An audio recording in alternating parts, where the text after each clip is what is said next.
Welcome all to the Pro Football Radio Podcast. This is your co-host, Jay Chima, with the pride and joy of Merrimack, New Hampshire, Puma. What's up, brother, man?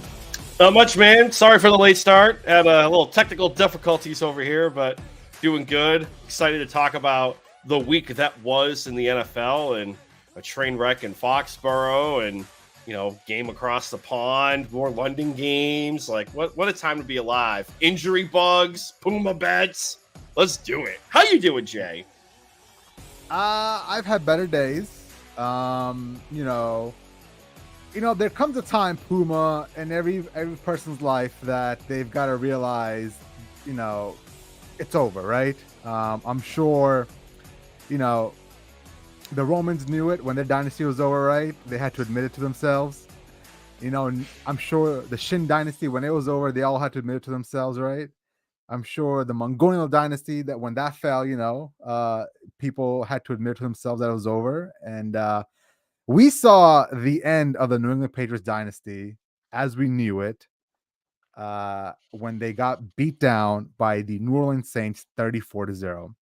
Last week, the Patriots went down to Dallas, lost to the Cowboys 38-3, and we thought that was rock bottom, right? No, not even close to being rock bottom, because there's rock bottom of last week, a mile of crap, and then the rock bottom of this week when we lost to the Saints. I don't know what to say anymore, Puma. Like, this Patriots team is... we joke about it, and I always call him Bella Fraud instead of Belichick because, I've always thought that it was more, Tom Brady than Bill Belichick. We always hear about how Bill Belichick has a great system, how he can develop players, how he can find people in some front and make them into something special. All that, yes, makes sense when you have the greatest of all time as a quarterback to, cover up all those mistakes. But now we're seeing that Bill Belichick, without Tom Brady, is not just an average coach, he's a below average coach, and sometimes downright bad. Like, he is at the point now where we all know the numbers. He's 25 wins, 28 losses since Tom Brady left. He is overall, I believe, something like 70 wins and 82 losses in his 9 years as a head coach, 5 in Cleveland, 4 now in New England. And, I think we're at the point now as Patriots fans where we've got to start making some serious decisions, right? And not just decisions about, Mac Jones or the roster or this and that, but I'm talking like fundamental changes in the organization. I'm talking, should we fire Bill Belichick? Should we move on from Bill Belichick? If we do, who do we bring in? Like, all these questions now are being circulated because we're well past that conversation of, is Mac the guy? No, we really truly understand now that Mac Jones isn't the guy. And now it's about figuring out, the next big question that we have to ask ourselves is, can Bill Belichick fix this? Can it be fixed? And that's the question I want to ask you, Puma, before we start getting down to the rabbit hole of let's fire him, let's move on, let's bring in somebody else. Can Bill Belichick fix what's happening right now? No, he can't, because going into, we talked about it on Sunday after I gave you my insight as to why the line moved the way it did. We talked about it off the air where this was I guess, to be fair, like an overrated defense per se. And that was when Judon and Gonzalez was in there. And now that those two guys are out, we saw on Sunday that not only did like the team quit on the offense, like the offensive side of the football, like the defense just showed like no will to fight anymore. And that's an indictment on that coaching staff, because all these years of, do your job and all this other, nonsense, and I guess you could say propaganda that was coming out of Foxborough, like you could say that left the building when Tom Brady went down to Tampa Bay. You're not seeing any semblance of that. There's no explosive pass catchers on this offense. You guys are now seeing why Mike Gesicki was released from the Miami Dolphins. Like, not only could he not run block, he really wasn't that much of a dynamic player in the offense. The one air quote explosive guy that you have is Hunter Henry. And it must suck when you look at Monday Night Football and you see what Jacoby Myers has been doing compared to what Juju Smith-Schuster's been doing. And you had a guy like literally like in your building, willing to do whatever it took to essentially win and to buy into the Kool-Aid that was being handed out to everybody in that locker room. And you guys said, nah, no thanks. We'll go with this guy that came from the Chiefs that really we know nothing about. And oh yeah, by the way, he has like bad knees apparently. Like this, like there's no, I don't see you guys making moves at the trade deadline to make it worth your while to try to like not go in the tank and just rebuild and blow this whole thing up. And even then, like, let's say you guys get Drake May or Bo Nix or Caleb Williams. Is there really any faith at all in this coaching staff, especially Bill Belichick, to not botch that too? Because if I'm Bob Kraft and we're going to be picking more than likely picking in the top 5, and this is actually a really good quarterback class, probably the best in at least the last 7 years. I want an offensive minded coach. We're not in the 1980s anymore. Like you have to blow this up, and if that means getting rid of Bill, and then you blow it up, and his kids leave with him too, like via con Dios. But I mean, what's going on now isn't working. Yeah, and what I don't understand is how we were able to play such a close game against the Philadelphia Eagles, the defending NFC champions, and then obviously we kept the Miami Dolphins somewhat in check. The next week they went up there and threw up 70 points against the Denver Broncos, but I don't understand how we've basically fallen off the map over the last 2.5 games. And it started somewhat in the middle of the Jets game. Now, in the middle of the Jets game, there's also that Sauce Gardner incident between Mac Jones and Sauce Gardner. So I wonder if that has any lingering effects. I wonder if teammates saw that and they kind of decided not to play for their quarterback anymore. I just can't seem to fathom how we were outscored 38-3 against the Cowboys, and then 34-0 against the New Orleans Saints. I think that when you lose that badly in the NFL, Puma, there's more than just the talent on the field. I think there's something rotting inside of the organization. And if I had to guess, this is just purely speculation, Puma. I truly believe this team has quit on Mac Jones. I think he is not liked in the locker room. A lot of reports have come out, somewhat indicating that Mac Jones can be a problem, can wear teammates out. He isn't well liked. There's no allies in the building. There's a lot of rumblings going around about Mac Jones and who he is as a leader, not just a football player anymore. Now we're talking about to the core of him being a likable person in the locker room that I think is attributing to the fact that this team has semi-quit. And you can see in the body language, the moment he threw that pick six against the Saints, I felt as if the team was like, dude, are you kidding me? Are you for real? Like, again? Albert Bria had a great report before the Saints game that in practice, they've noticed that Mac Jones is not keeping his eyes downfield. He's looking at the rush, right? Bad mechanics. And because of that, he's throwing some pretty horrific passes in practice, so much so that the defense has to go up to him in practice and say, hey, man, listen, if you do that in the game, like that's gonna be bad. And then they see that happening in the game. And I think that's where there's a lot of rub between the team and Mac Jones right now. What a time to be alive. He is now devolved into Zach Wilson, like I in the think span of I 3 games. Yeah, yeah, But that's and I just, mean oh my God. at the moment, I think truly Zach Wilson has rehabilitated his image a little bit because last year team was out on him. Like, he made those comments after a loss about how he didn't let the team down and didn't take ownership. And I get it, the team was ready to revolt on him. I feel like Zach Wilson has somewhat corrected that mistake. Like I feel like the guys like him in the locker room. I get the sense that nobody likes Mac Jones in the locker room. I truly do get that sense from everything I've heard so far this week. Mhm. No, for sure. I mean, the body language is there. I mean, when you have Joe Judge, you sent me this tweet. Joe Judge like telling people to like run faster off the field going into halftime. Like this isn't high school. Like that's insane. We're talking about professionals getting paid to do this, and you have Joe Judge who maybe wrongfully so looking back, like him and Matt Patricia, like this offense is still It bad. wasn't Like their this fault. is No, this this is offense is still brutal. this offense is much worse than it was last year. Like I need you to understand that, and I need for Patriots fans slash the rest of America to understand that like this offense is much worse than last year's offense, and that's saying something. Mhm. So you're Bob Kraft. You guys are Mhm. now the laughing stock per se of the NFL. You should be cutting a big thank you check to the Giants and Dayball for, being worse than New England right now. Like, I'm assuming you want to fire Bill Belichick. Like, who's going to be the head coach then?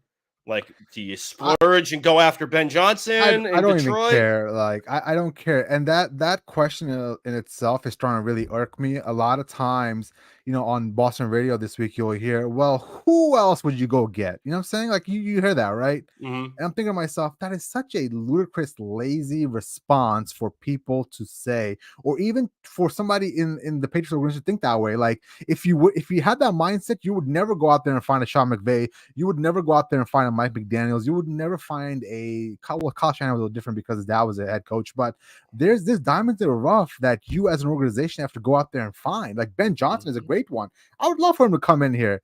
The one thing I do not want, the one thing I will revolt against is if they remove the head in Belichick, but the body is still there, right? Like Gerard Mayo is still there, his kids are still there, the GM is still there. If it's all the same, right? But Bill Belichick is not the head coach anymore, then what good is that? Like you feel me? Like it's all the same Hmm. philosophy, it's all the same way of thinking. Like you don't think the Belichick sons are gonna be talking to dad on Sunday morning before the game, and dad's gonna have input. You feel me? Like there that needs to, if we come to a point where Kraft decides that he needs to wipe his hands clean and move on, he's got to do a deep clean of the whole organization top to bottom.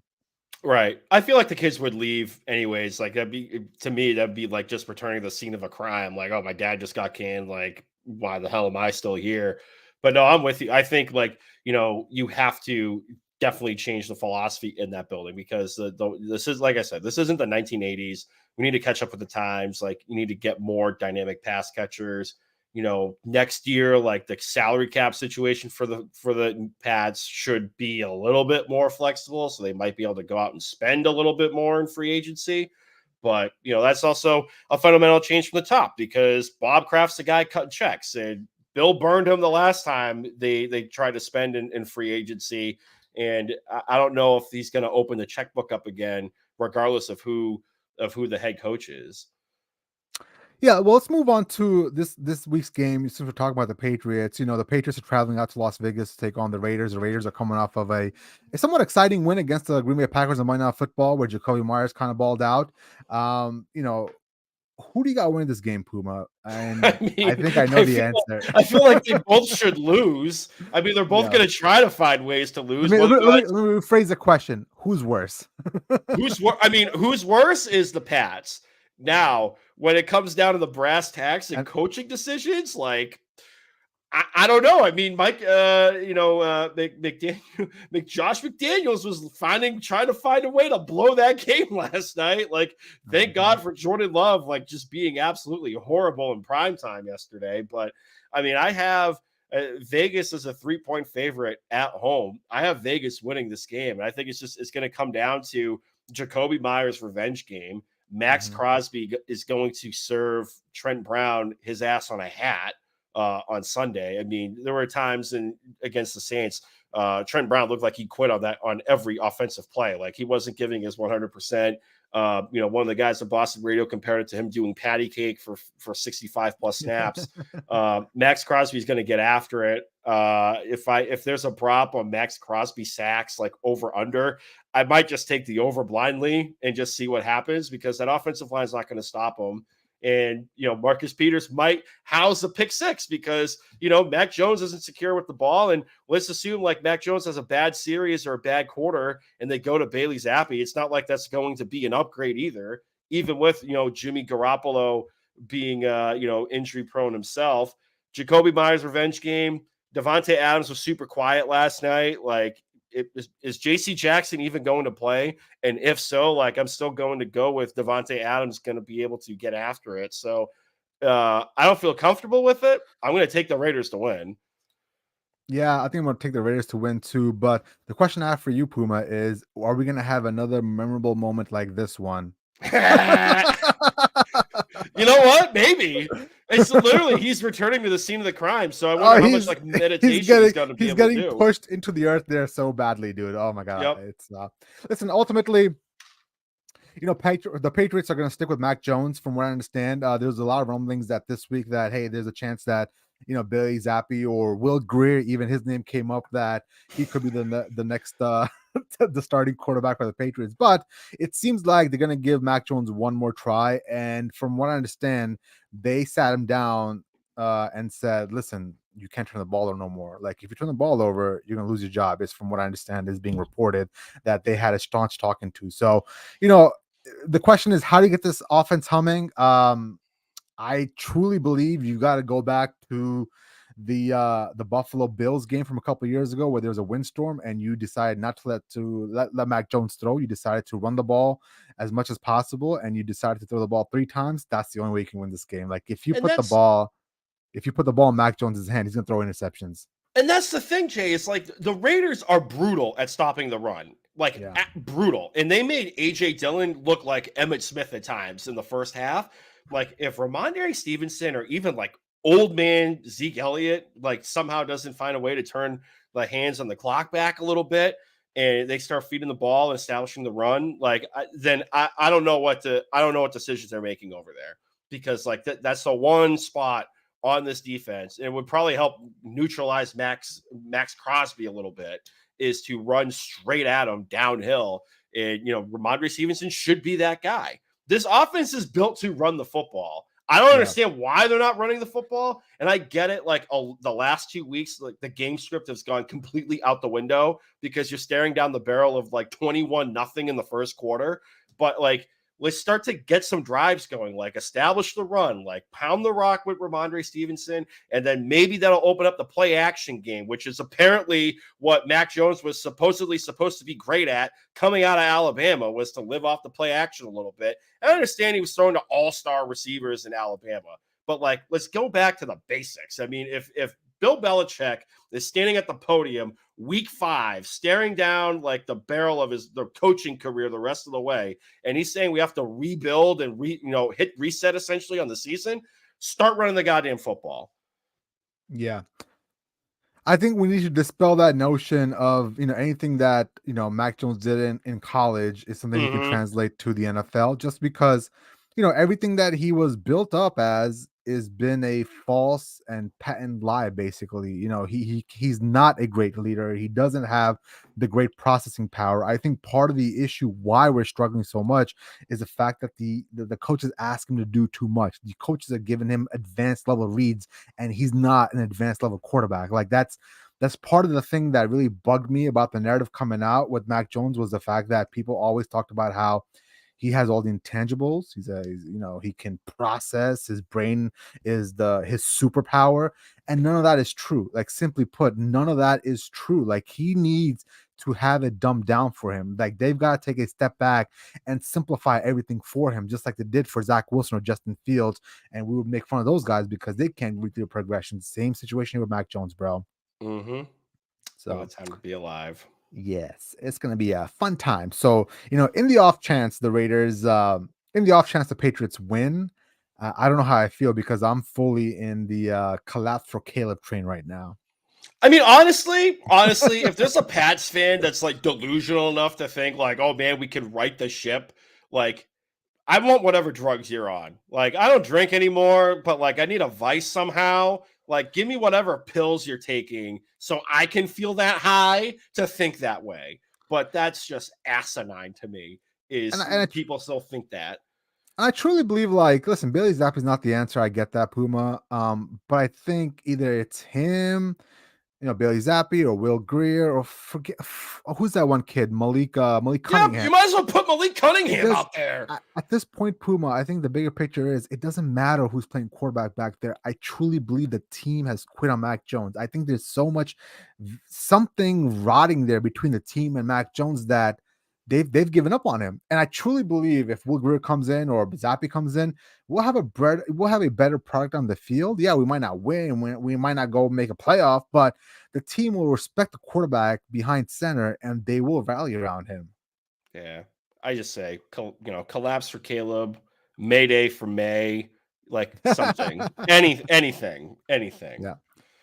All right, let's move on to the best team in the NFL, in my estimation, the San Francisco 49ers, traveling out to Cleveland to take on the Cleveland Browns, and I don't know if Deshaun Watson will be playing. He seems to have a injury, which it seems like he was cleared for, but decided still Mhm. not to play. So there's still something dicey going around down there in Cleveland as well. But you got to win this game, bro.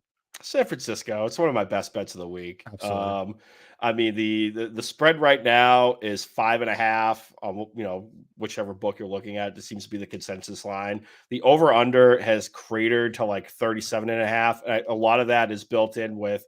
I don't think a lot of people, myself included, are expecting Deshaun Watson to start on Sunday. I believe there's also like rain forecasted as well too. It's already come out, as Stefanski said, that if Watson isn't able to go, it's going to be the PJ Walker show. Um, Wow. Yikes! It's going to be interesting to see. Like I said, just lay them with the 49ers. Jedrick Wills is going to be tested a lot by this defensive line for the 49ers. He's had a bit of a rough year so far. I really want to see how this defense is going to the defense for the Browns, I should say, is going to use Myles Garrett, because part of me wants to see the matchup between him and Trent Williams, but I feel like Jim Schwartz is going to move him inside on some plays to try to get like the best matchup advantage. But the offensive line for the 49ers is like probably the best in the league right now, right by the Eagles and whatnot. And Brock Purdy's a machine, man. Like I know we were Yes, saying let's talk like about him. Let's talk at the about Brock Purdy for a second, Puma, because I think we need to start making the case. And I said this last week. I said this last week. I think there's something about this kid that's special. Like, I'm not saying he's the next Patrick Mahomes or the next Tom Brady, but this kid, man, like he just knows where to go with the football. He's so damn smart. And he is everything that we build Mac Jones to be, where like he knows before the ball is snapped, oh crap, if this read's not here, I'm going here. If this is not going, I'm going there. Like he is brilliant at running that offense, bro. I think he might be special. I can buy that. I mean, I still lean a little bit more towards like the Shanahan system, but no, Yeah, he but is but you saw he. Jimmy Garoppolo in that system, didn't you? Like, yeah, they Yeah. got to the Super Bowl, but God, he sometimes he looked god awful, throwing interceptions here and Oh there. yeah, and that's what I was gonna say. Was like it's still like yeah, Purdy is operating great. He's making all the reads. Like yes, talent is there for Purdy. So like I'm gonna put 55% Of course, on Shanahan in the system, and then the yeah, remaining balance is gonna be on Purdy. I'm not just saying like oh if you drop Brock Purdy in like the Tampa Bay offense, you're like never he's hear gonna from be an them. Yeah, absolute scrub. I am not yeah, saying that by any stretch of the imagination. He's operating within the system. If the first read's not there, there's one play and there's one check, and if it's not there, we're going to the check, and that's kind of what drove Aaron Rodgers nuts when he was up in Green Bay, is he couldn't really audible out of plays and do what he wanted to. Brock Purdy's doing exactly what the doctor is ordering him to do, and with all these playmakers around there and the Swiss Army knife known as Christian McCaffrey back there, like I have a very hard time seeing a way for this Browns defense, especially Jim Schwartz and how aggressive he wants to be in his play calling, is going to stop this. I think, there's a good chance. There's a good chance the 49ers will cover this over by themselves like they did last week against Dallas. yeah. So watching the 49ers, man, like it just makes me sad because I remember that's what we used to be. That's what the Patriots used to be. Like they would come out, they would get up early on you, they'll just pound you into the ground, just relentless wave after wave. We're the smarter team. We schemed it up better. We had the better defense. We had the quarterback that was doing it all. And now I look at it and I'm like, damn, man, we got Mac Jones. Yep. What a time to be alive. But the messed up thing is, like, there can't be enough emphasis on how the stars aligned in San Francisco, Mhm. because like part of that coaching staff wanted Mac Jones, and then like the general manager wanted Trey Lance, and somehow like the moon and the stars and the earth spinning on a 90-degree equinox, in the words of Scott Steiner versus the English language, like Brock Purdy fell to them. Like, you want to talk about golden parachutes in the history of the National Football League? That is the ultimate one, because if it wasn't Brock Purdy there right now, there would be massive questions about this coaching staff. It can't be emphasized enough. And it's going to be interesting when push comes to shove, because he's going to have to get paid pretty soon. And there's still like reports coming out that he has a roommate in San Francisco so he can make rent every Yep. month. and Yeah, he's he quarterbacking the best team in the National Football League. So but I really, we should have known this. We saw him. I know you started watching some college football towards the end of Brock Brady's career, but I don't know if you watched, him at Iowa State. But look at where that program is now with him gone. Literally one player Mhm. left, and that program is off the map again. It's off With the Brock map. They Purdy have a there. gambling problem. It's Yeah, insane. yeah. I think the world of him, and I think the kid is playing lights out. He's undefeated as a starter. He the only time he lost a game was when his elbow was so messed up he needed surgery the next day. You know what I'm saying? Like Mhm. that's the only time he lost a game was in that Eagles game, NFC Championship game. And who knows if he wouldn't got hurt, man? Who knows? It might have been a magical story. So. I'm with you there. I think the 49ers are a better team. I think if Deshaun Watson doesn't play, the 49ers are gonna roll. But here's something I'm gonna say, and this might be a little crazy, okay? Oh, here we If go. Deshaun Watson's playing on Sunday, I got the Cleveland Browns winning. You're on drugs. Okay. The Cleveland Browns are gonna win on Sunday. And the only reason I say that is because, West Coast team making a long trip over to the other side of the country, 1 o'clock game. The Browns are a team that I think maybe the 49ers could overlook in that situation. And ultimately, I do believe that Cleveland Browns defense can wreak some havoc. Like, I mean, let's not get it twisted.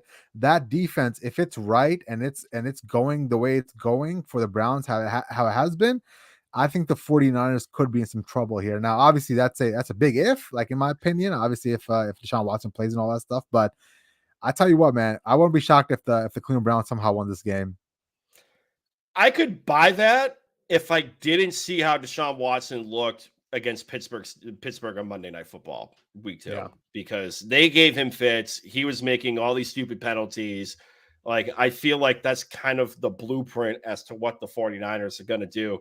And if it's going to be like rainy and windy in Yeah. Cleveland and winds of like 20 miles an hour, like, I'm all set. And by the way, like, not enough is being said about essentially Deshaun Watson saying, "Hey, medical staff, hey, coach, I'm just going to sit this one out." Yeah. Like, nothing's being Yeah. made. There's not enough. And like, Yeah. Jay, you bury Lamar, Yeah. but Deshaun Watson's okay.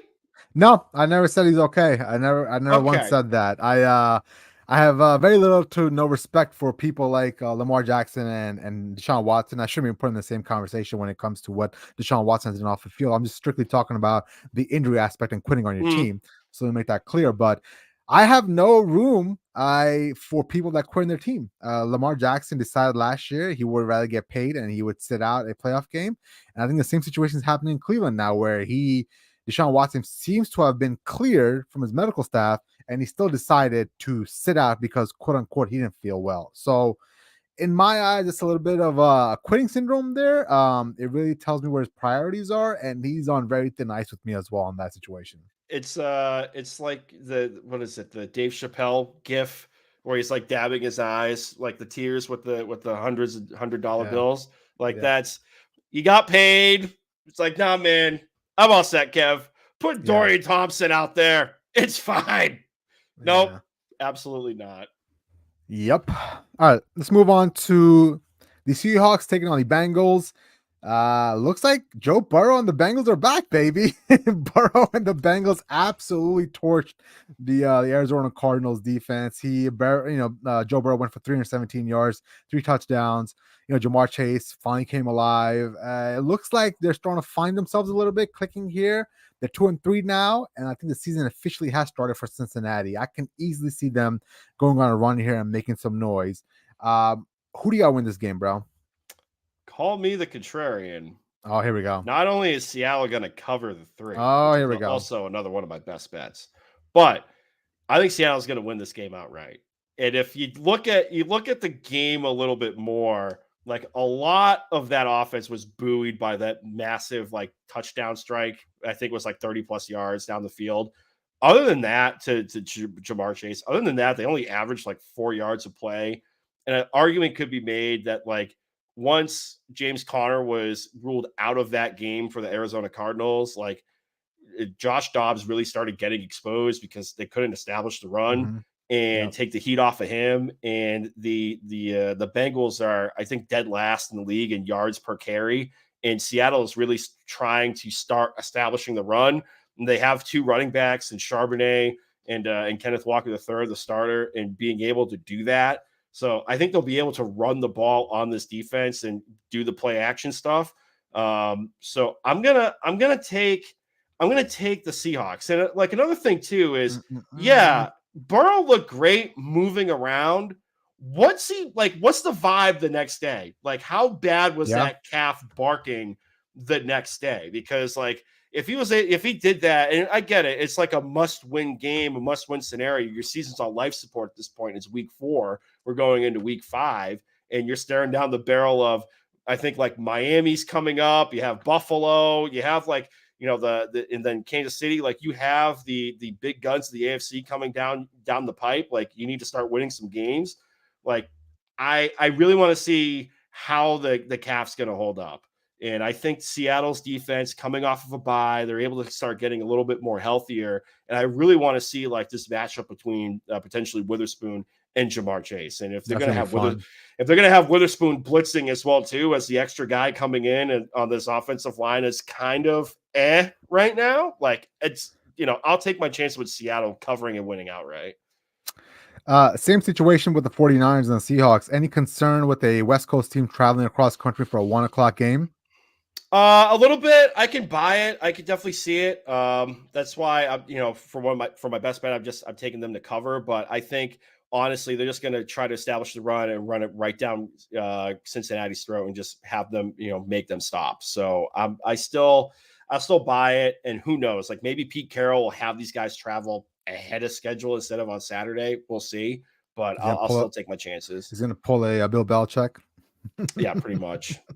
I mean, hell, like John Harbaugh was talking about having a cruise go out to England a couple of years ago to get the guys acclimated for the London game. So who knows, man? Quick side note, because you brought him up, if we don't get a young, innovative mind in New England when Bill Belichick's fired, I wouldn't mind Jim Harbaugh. Well, I it'd be wouldn't great. mind. I wouldn't Oh mind my Jim Harbaugh. god! Yes. Oh my god! Sign me up. That'd be hilarious. All right. And then the last game that we're going to be previewing, probably one of the best games of the weekend. I'm really looking forward to this. The Dallas Cowboys are traveling out to Los Angeles for a home game against the Chargers. So true. There's no home field for the Chargers. There's no home field. Oh, I like, dude. The other day I was watching the Chargers game. First play, Herbert's going out there and he has his hands on his helmet. He's trying to hear yep. the call. I'm like, bro, come on, man. But So who y'all bad. win this game, bro? My God, it's like the Raiders Pats game. Like, can they both lose? I mean, like, I have to pick, and it's like, which coach is gonna botch it less? Like, I don't even my notes. I couldn't even pick a winner. Like, Same here. It's toss up. The spread here is 2. Like, Dallas in theory should be able to get Tony Pollard going because the Chargers are bad at stopping the run. And like, the Chargers are coming off a bye. So like Joey Bosa should be relatively healthy coming out of that and should be able to go. Austin Eckler is going to be back for the Chargers. But it comes down to like the coaching. It's like Dallas isn't even using CeeDee Lamb right. They're using him as like a wide receiver 3, and like a lot of stuff is going to Brandon Cooks, and he's not that guy anymore. But Yeah. then like there's Brandon Staley, and it's just like it's Yeah. inevitable. It's inevitable. It's going to come down to 2 minutes left in the game, and Brandon Staley finding a way to botch this game. I mean, gun to head, Jay, I'll take the other home team in the Dallas Cowboys in a bounce back spot that they absolutely need after getting pants on prime time the week before against San Francisco. But like, betting wise, I want absolutely nothing to do with this game. Yeah, for me it's a toss up. Like I literally was having a hard time just like you picking this game. I'm gonna lean the Chargers just because I like Justin Herbert more than I like Dak Prescott. Because I think very little of Dak Prescott at the moment, especially after shellacking he got against the 49ers. But you're spot on right, bro. Like both these teams are just like gonna make the dumbest mistakes possible. It's gonna come down to who makes the bigger mistake late in the games, right? And I just feel Brandon Staley keeps getting away with murder. Like somehow on a weekly basis, he makes the dumbest coaching mistakes and they still win. Yes. I just find it fascinating. And I was telling you the other day, he reminds me of that. He reminds me of that gif from Jesse Pinkman from Breaking Bad, where he's like, he can't keep getting away with this. That's how I feel. That's how I feel every single time he makes a dumb decision and end up winning the game. Yes, and then there's times where you see him like get caught in between like damned if you do, damned if you don't, because the times that like it makes sense to go for it on fourth down, he doesn't do it and he does like the white flag punt. And the Mhm. times that it makes sense to not go for it and take the points, especially like with 2 minutes left in the game, like it's drunk, it's like herding drunken cats. It's insane. I mean, I'm gonna watch this train wreck. I can't wait, Oh, but it's gonna be a fun time. It's gonna be a great game. it's gonna Absolutely. be god awful. I mean, what is the over under in this game? Like, I mean, Let's Banana find out. Land, like it's 15 and a half. Like, I know primetime unders have been the thing. Like, part of me thinks this game is just gonna get absolutely drunk and off the rails, and like, Yeah. F it, like put a little sprinkle on the over. Like, let's just see what happens. Speaking of bets, let's roll right into it. The segment sweeping the nation, the segment where you should take out a second mortgage and put it on these bets, the segment where if you take this advice and put all your life savings on it, you'll be a very rich Hey, person. last week went 5-0 on the 5-0. NFL weekend. You throw in college, we were 9-2, only missed on 2 games, and it was by the hook on one of them. I was so pissed. But this week, like I said, you got to follow me on Twitter. Go in the search bar, put hashtag Puma Bets in there, and it'll show all of the stuff that I have posted for plays that I'm either playing that day or playing later on in the week, just trying to get the lines early. But right now, up first on the Puma Bet slate, we got the Indianapolis Colts going down to Duval County, Florida, facing the Jacksonville Jaguars, just coming back from winning 2 games out in England. But I have Minshew Mania covering the 4.5. And I also think Indianapolis could win that game outright because Jacksonville hasn't really been that impressive. And they're coming back home a little bit. There might be a little bit of a letdown spot after winning those 2 crucial games, one of them against the Buffalo Bills that looked like they wanted to be absolutely anywhere but London, England. I mean, you have Jonathan Taylor coming back in the fold. He just signed that mega contract. I understand he's probably going to be eased back in the offense. But Zach Moss has looked like Utah Zach Moss running between the tackles. He got 2 touchdowns last week against Tennessee. And Tennessee is a good rush defense. Like, that's the one good thing they can do on the defensive side of the football up until last week was stopping the run. And Zach Moss made them look silly. We just need for this to hit the 4.5. And like I said, I have Indianapolis winning outright too. We just need Really? Gardner Minshew to beat Gardner Minshew and not buy into the Minshew mania. Just stay within Mhm. yourself. Don't be stupid with the football. You have like the 4th best offensive line in the NFL right now. Just let them open up holes in the gaps and pound the rock with Moss and Jonathan Taylor.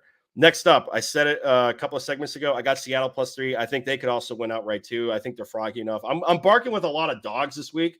So Mhm. I'm going to go Seattle covering the 3 points. If you like Cincinnati, I would probably go to FanDuel where the spread is 2.5 right now. If you like Seattle, I would jump on, get the 3 on DraftKings. San Francisco, right now it is -5. FanDuel was, I guess, dumb enough to leave a -3 right after Sunday Night Football for this game against Cleveland. I jumped on that, and immediately after that thing started moving. So I'm going with San Francisco -3. I would still play it at San Francisco -5.5. Essentially, for me, like I feel like anything under a touchdown for San Francisco is almost automatic at this point, and call it essentially like a money line parlay. I have the Philadelphia Eagles parlayed with the LA Rams. The Eagles are playing the Jets. Earlier in the week, they were 6.5-point favorite. I think that's gone through 7. Some books might have 7.5. And the Rams are, I believe they're on the road in Arizona, I believe, and they're facing the Cardinals. The Rams are just going to be in a bounce back spot. Like I said, James Conner is going to be he's on injured reserve, so he's going to be out a minimum of 4 games. I think a lot of that offense is going to be going on injured reserve with him and masking Joshua Dobbs' deficiencies. And Dobbs has been great this season, but Connor did a lot of the lifting, in my opinion. So we just need Philadelphia and the Rams to win. And then for college right now, that's going to change throughout the week. But the only college bet I have right now is Air Force at home against Wyoming. Air Force is laying 10.5. I'm going to lay the 10.5 because, to quote Chip Patterson from CBS Sports, Air Force is a wagon with wings. They are just absolutely demoing teams. They ran roughshod on San Diego State, and I get it. It's Wyoming. They're the 72nd ranked rush defense in the country, which sounds like that's a ridiculous number. But when we're talking about 72 out of like 130 plus FBS teams, like that's rather good. But I feel like Air Force is just firing on all cylinders. They had a bye week, so they were able to prepare for this game to a certain extent. And Wyoming just had a gutty performance at home in Laramie against Fresno State. I think they ended Fresno State's like 14-game win streak. So give me Air Force laying the 10.5. You might want to jump on the under too, because I think both teams are just going to try to establish the run. But I think Air Force is going to be able to break off the big runs and put the points on the board. All right, as is customary, let's look at the football schedule for college football. Yeah, you look at me like Air Force, like yes, I'm like, yes, what, Jay, dude? Like, Air Force. where do you get these from, man? Like, yeah, I'm not watching that game. Okay. Hey, it's So we on got CBS Sports Network. Let's go. Georgia, Vandy, Indiana, Michigan. I mean, Not really. the low hanging fruit is USC going to South Bend to face Notre Dame, but Oh, Oregon, Washington. Who you that's got in another that? good one too. Yeah, who you got going in that game, bro? I'm gonna look at it. If the line is still like 2.5 or 2, I'm gonna back the Huskies because Bo Nix is great, but road Bo is a thing, and they're on the road in Washington, so I might go with the Huskies there. And then USC versus Notre Dame. You got Notre Dame or USC? Probably USC, right? I mean, I guess USC, but like defense is god awful. I mean, they really should have lost to Arizona. Like that was a Yeah. bad game, and Notre Dame just looks lost on offense, in my opinion. I might look at a total in that game just because I have a hard time buying into USC with how bad that defense is. Like it's god awful. There's a reason. What are they in the AP poll right now, Jay? Like 7? Like Yeah, between like 7 and 8 or 12. 9. Yeah. Yep. Like, and there's a reason. Like Caleb Williams is great, but like you're not going to win a national championship with that defense. Like they're not tackling anybody. Like they had that scare 2 weeks ago against Colorado in Boulder, and then I believe they might have even been at home when Arizona came to Arizona town, and like State was, well, yeah. they went to 2 overtimes, and it's almost like nobody knew the overtime rule. Like it's bad. So like Yeah. I don't really want to pick a side in that game, but like gun to head, I guess I'll go with USC because Hartman looks brutal, and like ever since like the Notre Dame, the Ohio State game, like that offense has gotten progressively worse. Let's go. Let's go. I'm just waiting for next week, bro. Ohio State versus Penn State. Oh, that's gonna be good. You guys got Indiana, right? Yeah, we're just gonna Purdue, Indiana, one of those, as to quote Colin Cowherd, Panera Bread State University. It doesn't really matter who it is. We're just gonna roll them. I might not even watch it. Truthfully, might work on the car, but yeah, I'm waiting for next week. And Colin, makes a great point that a lot of people are not happy with this, like, college ball realignment, especially like older folk. Yeah, younger folk like me and you are super excited about it, but some of the traditionalists, they don't like this. But when you see the weeks like this, you're like, this is why you need realignment. Because when we have those 4 teams coming to the Big Ten, USC, UCLA, Michigan, Oregon join the Big Ten, like next year, like, do you understand, on a weekly basis we're gonna have big games? Like right now, the big games are Ohio State, Penn State, Michigan versus, I don't know, like Michigan State. Like that's the 4 or 5 big games in the conference this year. Next year, on a weekly basis, you're gonna have Washington versus Michigan, USC versus Penn State, Ohio State versus like big brands like Oregon. Like that's gonna be insane with all the conference realignment and all the big games that we're gonna have. Because I do believe that college football has a big game problem. Like, yeah, you'll have 2 or 3 big games for college every year, but the rest of them are crap. The rest of them are playing like Purdue and all that stuff. So, with the NFL, like, week in, week out, it's a big game and anybody can win. I think that's where eventually the Big Ten, the SEC will get to as well. This is true. And real quick before we leave, like the Red River shootout, and I call it the shootout. I Mhm. don't call it the rivalry. That was fantastic. Oh my God, good That stuff, was dude. amazing. Good stuff. Do you think Oklahoma has a because I think they're number 5 right now in the AP poll. Do you think Oklahoma has a legitimate shot at making the playoff? It's the No, expanded field this year, right? Or is that no, next year? that's next year. Yeah. Nice. No, no, because I think they caught Texas napping. Listen, not napping. They had to get up for that game. I think Texas is better than what they showed on the field. And I think eventually Texas and Oklahoma have to play again in the Big 12 Yeah, championship it's gonna game. they'll be playing again in the Big 12 So do championship you game. do you believe Oklahoma's going to be able to beat Texas twice in a year? I don't. I mean, I know we all got our issues with Texas. I mean, I had a feeling. I texted you this that morning, didn't I? This is the type of game Texas would lose. Like they're feeling good about themselves. It looks like they're back. They're all high and mighty, and bam! What do you know? They let the guard down. I believe they're gonna regain their confidence. This loss might be good for them. This is a good time to lose, which is early still in the college football season. You lose now, you regain some of that momentum. You're gonna throttle Oklahoma in the Big 12 championship game. Then you make to the playoffs. I don't think Oklahoma has a chance of beating Texas twice in a year. It would be in Jerry World too, right? Is that where the Big 12 championship game is? I That's where it believe was so. last, Yes. wasn't it? Jerry Yes. World. Yeah, Yeah. that'd be Yes, yeah. interesting. That'd be I fun. still Yeah. maybe part of me is buying Oklahoma a little bit, but it's I mean, they're nice. They're scrappy. You know what I'm saying? They're overachieving. I definitely think they're gonna be this good that quick because last year was a train wreck for Oklahoma. mhm, But they definitely impressed me. That quarterback of theirs is nice too. I like him. yep. What a time to be alive. Hell of a game. It's definitely on my bucket list. I keep telling Tara all the Oh, time. I want to go there so bad, dude. We're going to the Hey, Texas State Fair. we should all go sometime because that's on my bucket list as well as a college football fan. The big ones are Alabama, LSU, Alabama, Auburn, Ohio State, Michigan. It's up there Mhm. with all of them. Penn State got to get to a game in Happy Valley with the night owl, the white owl at night. That's amazing. But yes, Oklahoma, Texas, that's on the map. Like that has to happen someday for me. That's a good Yes. one. Yeah. Mhm. You want to plug it up and get out of here, bro? Yeah, let's get the hell out of here. So, Let's this do episode of the it. pod and Let's previous do it. episodes of the Pro Football Radio Podcast can be found on Google Podcasts,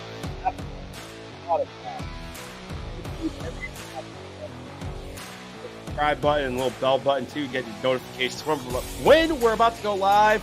Google Podcasts, be sure to leave a 5-star review. Apple Podcasts, be sure to leave a 5-star review as well too.